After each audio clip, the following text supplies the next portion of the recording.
बहुत बहुत शुक्रिया योगेंद्र यादव सर हमारे साथ जुड़ने के लिए। और चुनाव के जो रुझान है उनका मतलब क्या है, ये अपने अनुभव के आधार पर साझा करने के लिए हमारे साथ भारतीय जनता पार्टी से बहुत ही जबरदस्त प्रवक्ता जुड़ रहे हैं, जो लगातार पिछले 48 घंटे से सोशल मीडिया में चर्चा में हैं। राकेश त्रिपाठी साहब हमारे साथ जुड़ रहे हैं। राकेश त्रिपाठी साहब, बहुत बहुत स्वागत आपका न्यूज़ नेशन पर। बहुत बहुत शुभकामनाएं आपको, जिस तरीके के आंकड़े सामने आ रहे हैं। और मैं अपने दर्शकों को बता दूं कि ये किसी गली मोहल्ले के प्रवक्ता नहीं है, भारतीय जनता पार्टी के उत्तर प्रदेश के प्रवक्ता हैं।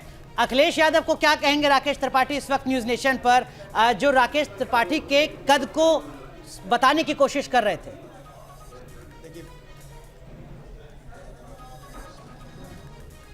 देखिए, मैं केवल इतनी बात कहूंगा कि ये उनकी हताशा है, ये उनकी निराशा थी और इसी नाते उनके चेहरे पर लगातार ये हताशा निराशा झलक रही थी। भारतीय जनता पार्टी ने जिस तरह से जनता के लिए काम किया है, प्रधानमंत्री नरेंद्र मोदी जी की जो गरीब कल्याण की नीतियां हैं जो जनता तक सीधे पहुंची हैं, उसमें डबल इंजन की सरकार उत्तर प्रदेश में योगी आदित्यनाथ जी की सरकार बनने के बाद हमने जिस तरह से डिलीवरी देने का काम किया है, महिलाओं के सम्मान के लिए, गाँव गरीब किसान के उत्थान के लिए, उत्तर प्रदेश के समुचित विकास के लिए हमने जिस तरह से काम किया है, उस पर जनता ने अपनी मोहर लगाई है। हम सर झुका करके जनता के इस जनादेश को स्वीकार करते हैं। हम सर झुका करके हम आभार व्यक्त करते हैं उत्तर प्रदेश की जनता का। अब तक जो जनादेश दिख रहा है, अब मैं योगेंद्र जी को सुना था, योगेंद्र जी कह रहे थे कि 80-20 की बात करके सबका दिल दुखा देते हैं। मैं योगेंद्र जी बहुत समझदार व्यक्ति मानता हूं और योगेंद्र जी जब इस तरह की बात करते हैं तो अपने आप में बहुत आश्चर्य होता है। आप आंकड़े देखिए, ये आंकड़े 403 विधानसभाओं में 80% की तरफ भारतीय जनता पार्टी बढ़ती हुई दिख रही है। 37 सालों के बाद ये इतिहास उत्तर प्रदेश का टूट रहा है कि कोई पार्टी रिपीट नहीं होती है। उत्तर प्रदेश की जो राजनीतिक समझ है लोगों की, वो बहुत अपने आप में एडवांस मानी जाती है। सबसे ज्यादा प्रधानमंत्री उत्तर प्रदेश चुन करके देता है और ऐसे में उत्तर प्रदेश जब लगातार सत्ता परिवर्तन करने का काम करता है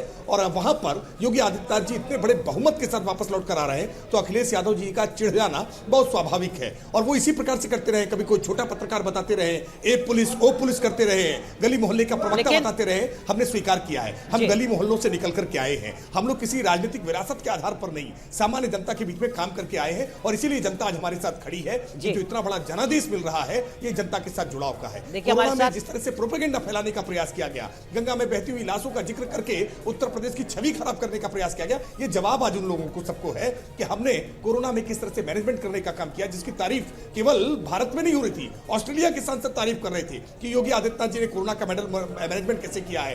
देश में 2 स्वदेशी वैक्सीन प्रधानमंत्री नरेंद्र मोदी जी के नेतृत्व में कैसे बनी है। ये भरोसा जो हमने दिलाने का काम किया था, उसके साथ आज उत्तर प्रदेश की जनता खड़ी हुई है। और केवल उत्तर प्रदेश नहीं, उत्तराखंड में भी, गोवा में भी, मणिपुर में भी हम चारों तरफ देख रहे हैं आज भारतीय जनता पार्टी के पक्ष में जिस तरह का वातावरण है, जिस तरह का विश्वास लोगों ने जताया है, ये गरीबों की जीत है, ये हमारी गरीबोन्मुखी नीतियों की जीत है, ये हमारी डिलीवर करने की जीत है, ये पंडित दीनदयाल उपाध्याय के अंत्योदय के सिद्धांत की जीत है।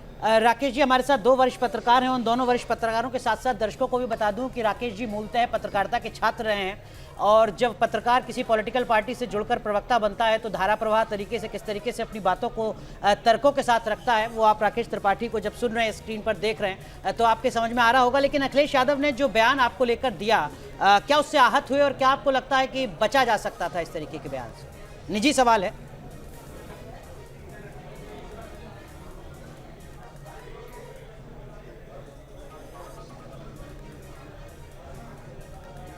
राकेश जी आप सुन पा रहे हैं?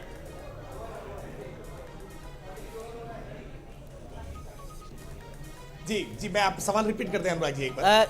अखिलेश यादव ने जो आप पर निजी हमला किया, क्या उससे आप आहत हुए? क्या आपको लगता है कि बचा जा सकता था?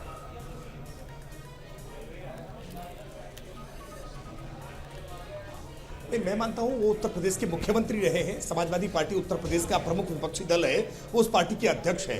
निश्चित तौर पर इस तरह की बातें जब वो करते हैं, और केवल मेरे प्रति नहीं, मैं एक व्यक्ति के नाते नहीं, भारतीय जनता पार्टी जो देश का नहीं बल्कि दुनिया का सबसे बड़ा राजनीतिक दल है, उसका उत्तर प्रदेश का प्रवक्ता हूं। और जब वो इस प्रकार की भाषा का प्रयोग करते हैं तो ये केवल व्यक्ति के विरुद्ध की गई टिप्पणी नहीं है, उनके अहंकार को दिखाने का काम करती है। हालांकि मैं फिर इस बात को स्वीकार कर रहा हूं कि मानवीय जो स्वभाव होता है, वो पराजय को स्वीकार कर पाना बहुत कठिन होता है। जब रुझान उनके इस प्रकार के रहे हैं, जब उनको ओपिनियन पोल, एग्जिट पोल में इतनी करारी हार, शिकस्त मिलती हुई दिखी है, जनता का रुझान जब उन्होंने देखा है, तो कई बार इस प्रकार की स्थितियों का हो जाना स्वाभाविक है। इससे पहले भी उन्होंने कभी पुलिस वालों को कहा ए पुलिस, ओ पुलिस, इस प्रकार का संबोधन दिया। पत्रकारों को कहा तुम अभी सीनियर पत्रकार नहीं हुए हो। कभी वो किसी डॉक्टर को कहते हैं वो तुम छोटे आदमी हो। सरकारी कर्मचारियों से बात करते समय, कार्यकर्ताओं से बात करते समय कई बार वो आपा खो बैठते हैं। मैं मानता हूं जब भी विरासत की सियासत में आदमी ऐसे बढ़ता है तो निश्चित तौर पर इस प्रकार का व्यवहार आता है।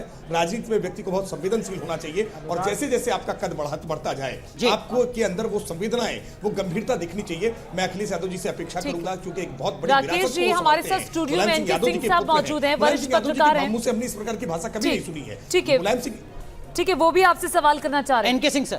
नहीं राकेश जी, हम लोग के बिरादरी के हैं। मुझे आज अफसोस हो रहा है कि हम लोगों ने एक अच्छा एंकर खो दिया।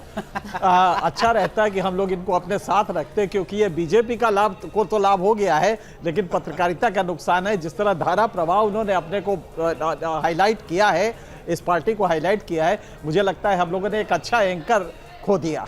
राकेश जी, आपको भी मलाल हो रहा है क्या?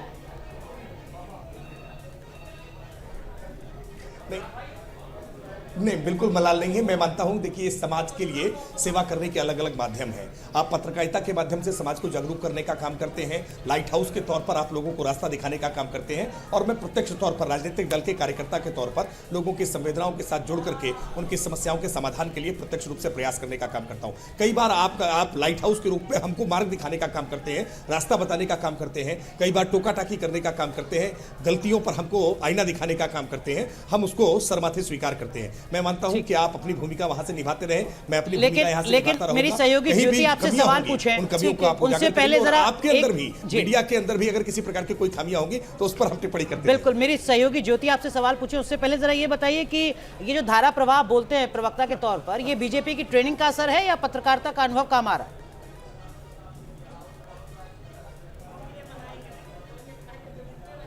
नहीं, ये मैं मानता हूँ ये मेरे माता पिता के संस्कार है, मेरे गुरुओं के द्वारा दी गई शिक्षा है।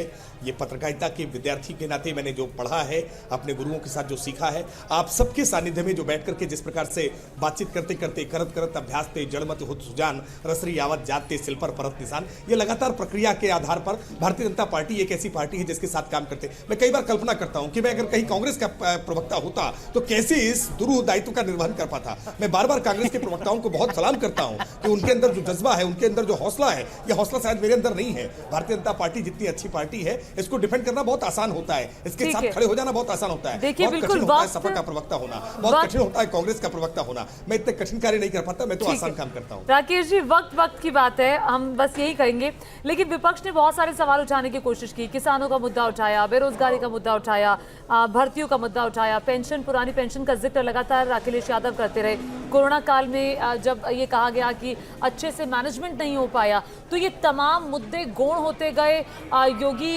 सरकार की शासन के सामने। तो सबसे बड़ी उपलब्धि, अगर कोई आपसे पूछे कि इस जीत की क्या है, मैं एक उपलब्धि आपसे पूछूंगी।